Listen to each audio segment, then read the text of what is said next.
এই মুত্তাকিন মুরসালিন এখনো পড়তে আসলো না কেন?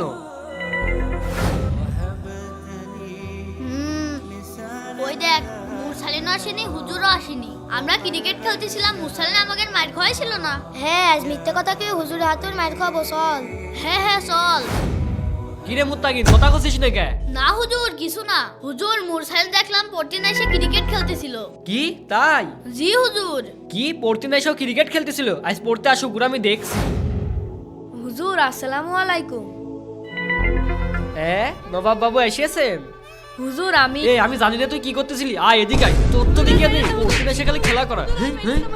তুমি প্রত্যেকদিন আর পড়তে না এসে ক্রিকেট খেলো আর তোমার আমি ছাড়িয়ে দেবো? হুজুর আমি তো ক্রিকেট খেলতে যাইনি। তাহলে কোন গেছিলি? হুজুর আমরা অনেক গরিব মানুষ আর আমার একটাই পাঞ্জাবি, এই পাঞ্জাবিটা আমার আম্মু ধুয়ে দিয়েছিল, তাই শুকাতে দেরি হয়ে গিয়েছে। বাবা কান্না করিস নে, আমি তোকে না বুঝে আঘাত করেছি। আমি তোকে একটা নতুন পাঞ্জাবি কিনে দেবো নে। আচ্ছা ঠিক আছে। দর্শক বন্ধুরা, যারা মুরসালিনকে ভালোবাসো এই ভিডিওতে 10,000 লাইক করে দাও।